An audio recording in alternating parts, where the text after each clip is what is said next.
seguridad kang Minsan baga, opo. dahil sila nagpapamidbid for security Yes. purposes. So, arog pa lang kayan, para maano yung transparency, mabalidate, minadumang ka mo sa rong Opo, lugar. pwede po iyan, na mga duman. Especially kung sensitive po ining issue, kung threat po ini kang public security. So, dapat po, mai-check ta po iyan. So, pag na-check tao yan, ano usually ang susunod ng process kaya? Pag Kung ano na-check po, ta, iba po na-validate, kitang report dyan, kung ano ang Report. mga recommendations, kung ano ang action taken na dapat mag-ibot. ang action taken, send yun kung If LGU related. LGU, opo. So, pwedeng sa ngaya suspenderon so ano yan, so contractor or whatever na.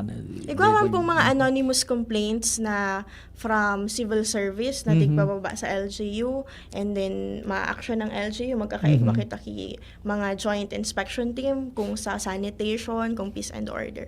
Then from that po, dyan makuaki action no, kung ano ang gigibuhan kang Itong LGU. action ni Miss Lumeda, let's say nga pinanalyze ta. Let's say sa project kaya na pinagmulta, ito usually may mga penalty kaya, kaya binlacklist etc.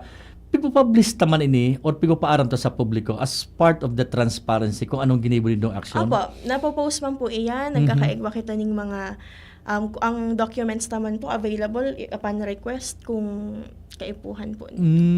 Pati kung halimbawa ngaya, may a certain project ngaya na during the course niya on CSO, niya on so, kompleto, may public hearing, etc. And during the course of implementation, so affected palang persona o tao o community duman nagreklamo, paano tayan mababalanse? Actually, dako nun pong mga instances harong na kaya. arugaan Oo. na may mga ongoing na kitang Yes, projects oo. din mareklamo Mareklamo. si mga katarait So sa affected. lugar. So, Oo. ang gigi po kaan is nag-file sin formal complaint, nagkakaigwa po kita series of hearings, tapos naghihiling tama po ang technicalities and sa legal side, and saka po kita ma-decide kung ano. May mga araw palang ganun. Yes po. Despite ang rigorous ng procedures, niya na sa CSO, niya na so nag-implement sa ano, may pag-aadal na, may budget na-approve na for implementation, etc. All of a sudden, may nag-complain. Yes, may iba po talagang nangyayari. Usually, sa ina mga parte, sa infra ba? Sa Usually po sa infra, especially kung ining mga infrastructure, ining mga negosyo nakaka-apekto sa overall daw na pagbubuhay ka itong mga nasa pagtrain. So, nangyayari po talaga yan.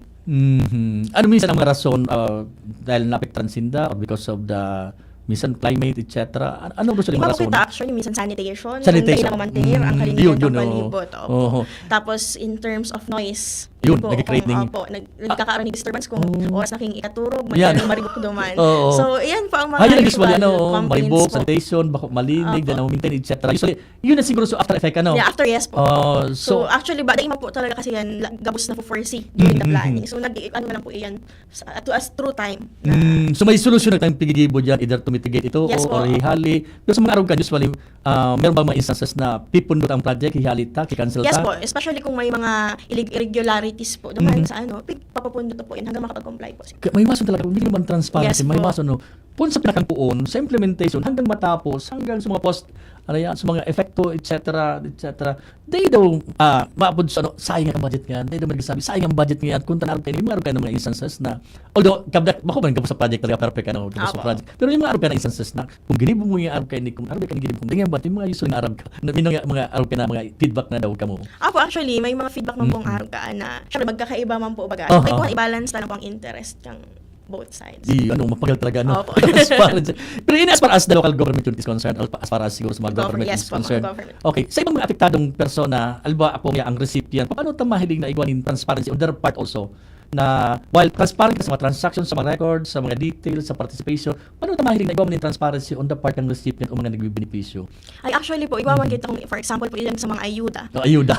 Sa mga ayuda. So, minsan, may nakakaduwa, may nakakagulo. Oo, So, baka nga qualified. so, iwaman kita mga datahan para maka-countercheck na po. Para maging efficient and effective po itong pagtautla talaga kung ano talaga ang goal kayo. Bata pag ayuda baga, halos gusto gabusan. Kailan may mga certain requirements, may mga Yes certain po. limitations. Paano tayo ipag-handle pag-araw kayan? Let's say, patagay na kasabay dyan, uni bang iya, o paano man ang income ko yung baba, uni yung araw-araw, etc. Ano tayo pag-handle iyan? Para i-connect lang doon sa pag-apot ng transparency. To the point na may paliwanag ko sa inyo na uni lang hanggang digdi lang ang... Opo, actually, bago pa po mag-abot iyan ng mga ayuda, dapat well communicated na po duman sa mga recipients, sa mga kwalipikadong beneficiaryo. Kung sisay lang, pira lang, and kung nuarin nyo ini makukuha. Para ma-minimize na po itong mga comments na mga negative na nagkakaiba kita ng mga ay natangay ako wara, natawara siya na yan. So dapat malinaw. Opo. Okay. Natangay siya igwa, natangay ako dai. Natangay siya 5,000, ako niya 3,000. Tatangin na sa mag-isang arba Opo. kaya. So, dapat well-communicated. Tatangin sa pangalan ko dyan. Opo. Usually. So, usually nangyari sa mga sitwasyon sa mga ayuda kan gobyerno, sa mga government intervention. Maliban na sa mga ayuda, yung usually mga akap, tupad, mga class. Sa mga LGUs, usually mga pigpapa-implement ng mga projects. Igwa po kitang mga scholarship Yeah, grants. scholarship grants. Igwa man po kitang for senior citizen pensions. So, igwa man po kitang mga yan sa AICS, Assistance to Individuals in Crisis Situation. So, yan po ang mga ayuda po na available sa LGUs. Kanya-kanyang ayuda, may kanya-kanyang concerns na i-address. Apo. Halimbawa sa mga senior citizens, usually na-encounter nindo. Sa senior citizens po, kasi iba po kitang from province, from national, and from LGU. So, minsan, dahil nagkakaiba Ibig sa sabihin, amount. sa LGU, igwa man kamong allocation. Ibang allocation. Sa Nagtatauman sila pension ang LGU, nagtatauman ng NCA. Sa Indo, kung okay lang, ano sa LGU daraga? Not sure lang po ako kung Okay. pirang amount ang Okay. LGU. Basta igwang allocation. Iba po yung allocation. So, igwa sa munisipyo, igwa pa sa probinsya, igwa pa sa national. So, minsan po, kung paano i-handle hindi? kung di talaga well-informed Oho. ang sarong beneficiaryo, ma-question siya kung nataarog lang kainin ang amount sa kuya. Yun. Nataarog kainin. So, dapat may malinaw na system naman po iyan. Na arog kainin, sa LGU, arog kainin ang amount. Tapos, makuha mo siya for arog kainin quarterly, pwede arog kayo ito. So, province, iba man po. So, dapat po lang is well-informed sila. Para di kita magkaigbaki diskusyon or dahil pagkakasingarabutan. So, dapat araw din dapat. Minsan baga, may question dyan, may trabaho pa nga yan, may kusugon pa, may mga arog ka na. Uy, nga aking kanya na sa abroad, etc. May mga arog ka na questions. Apo, yes. Pero, prior ka, as part of the transparency, nagkaiba ka na orientation. Ako, nagkakaiba yan listing and bine-verify din po Listings. iyan na list kung Saan hali ang listas? highly po yan sa tuyang Office of the Senior Citizen. Sila po ang naman sa grassroots. Iyon mo na ba sa nindo? Opo, kasi i-validate yan, nalistahan. Okay. Tapos saka po yan masapat sa... Oo. Minsan baga may mga senior citizen na dahil na pala, ganda na pala na itong pighaga, dahil na nasa listings, sa lista pa, may arog ka na mga instances na nagkukubra pa bako man siya pero dahil na pala so Actually, wala naman po wala ang naman culture kasi may system na nalinis po kaya siya. na ano. Tapos sa baga para na makubra ka kung kapensyonary pero may retrato nagkipot ka kaya okay, sa mga scholarship naman paano nilbig-handle tabi mga arog for the sake of transparency na so akit merit ka sabay nga una yung income etc. How do you handle that? Actually, sir, may posting naman. So, dahil naman iyan natatago na kung sisa nila ngayang makaram. So, igwakit ang mga posting in terms of scholarship grants, kung ano talaga ang qualification, na dapat arog kayo ni ang grades, dapat arog kayo ni residente ka ngayang sa munisipyo. So, hiling man po iyan duman. Tapos, meron po kitang validation. Pwede po iyang i-house visit kung talagang gusto nila maaraman kung tunay itong mga submitted na documents. So, ang listings ka, saan hali man?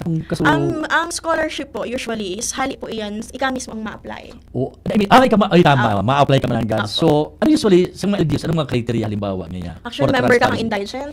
Indigent. Pag sinabi dapat indigent, residente ka. Tapos ang iba pong LGUs, may certain na grades na dapat halang i-maintain mo ang grades. Let's say, dapat nga guba sa 85. Opo, So, basta kuya, Opo. so, igapag na, napag kayo. So, i-maintain mong Opo. grades sa arog kayan. So, arog man kayan, sino man may tuyo, sino ma-apply. Opo, ma-apply po So, may a sila. certain amount lang kitang piga-allocate. Opo. Ngunyan baga, sa college baga, dahil naman masyadong tuition sa mga SUCs. Ano? Opo, sa mga So, ining looks kikitawat and ang assistance in form of what yan sa transportation or pag sabi tayo scholarship, ano yung siya? Opo. Ining sa scholarship, pagkatao kang munisipyo, sa ano yan? Anong mapapasain niyan? Halimbawa? Transportation, fare, allowances. Kaya ba mga libro? Opo, Kaya ba? libro. So, ba yung libro ngayon? Ako masyado. Kasi online na din po na-access. So, more on sa transportation. Opo. How about sa badlo, uniform, Sa etc.? food, pang-balon, oral daw. Oo, nakakatabang-tabang na. So, kasi bago, senior, ibang local, ibang provincial, sa ibang national, sa scholarship, purely local lang, o pang Iba man po kitang mga scholarship grants sa commission sa CHED. sa chat. Iba man po kita minsan sa LGUs, minsan iba man po kita sa province. From May mga private individuals, corporations, mga foundations na igwa man nag-offer. Ipipagi sa Indo, sa LGU.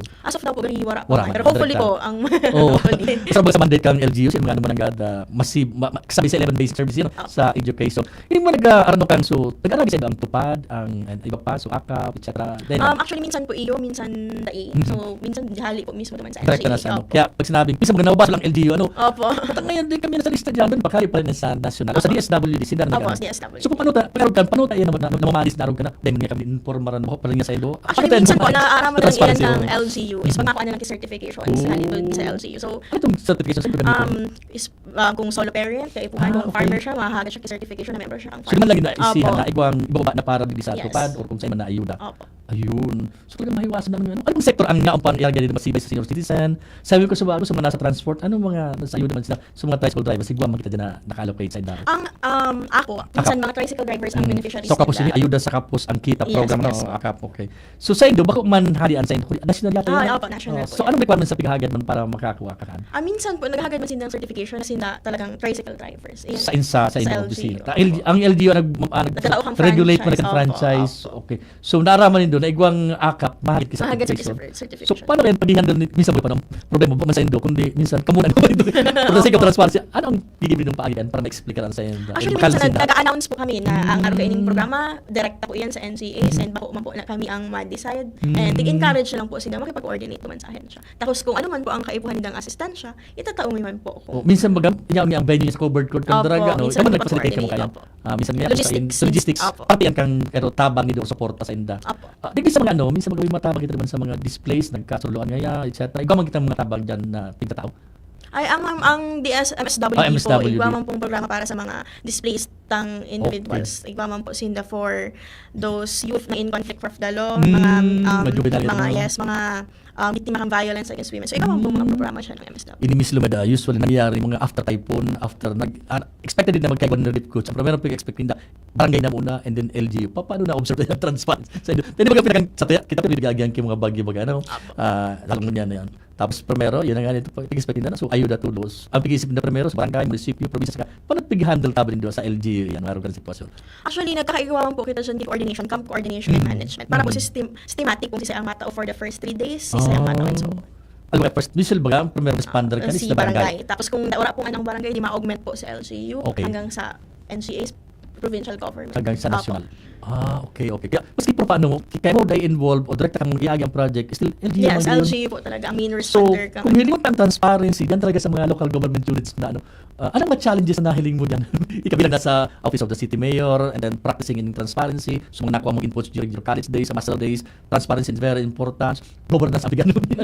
Anong nahiling mo, Ms. Lubid, yung mga challenges dyan? Actually, first na challenge po in terms of transparency is itong magkakaiba po ang interest kang member kang community. So, for example, is ining sarong tao, pwedeng iba man talaga ang ano niya, it's after for ferang sector siya. So, dapat nababalance ang interest. So, so dapat nakikiling talaga ninda so kung ano talagang objective ka ining program. And minsan po, mas available ang data, readily available para sa inda. Dahil man po ninda tig hihiling, tig Si Sayda naghihiling. eating public, actually. Yan ang challenge. Yan Kung ang meron yung challenge. pigbubusisi, So, dahil na bubusisi. So, dahil ninda na may programa para sa inda, na may karapatan sinda para maghapot. So, minsan po, gali tiga-asa na lang na ang transparency ngaya, ang principle ng pag-check kung tama ang tigigibuhang gobyerno is para sa gobyerno lang. So, para sa inda lang ngayaan. Sinda ang Paano mo connotation ngaya kang publiko na ang transparency ay para lang duman sa mga edukado, para lang yan duman ang sa mga sa ganun sa paghiling mo sa experience mo. Pero Opo. ang transparency applies sa mga nasa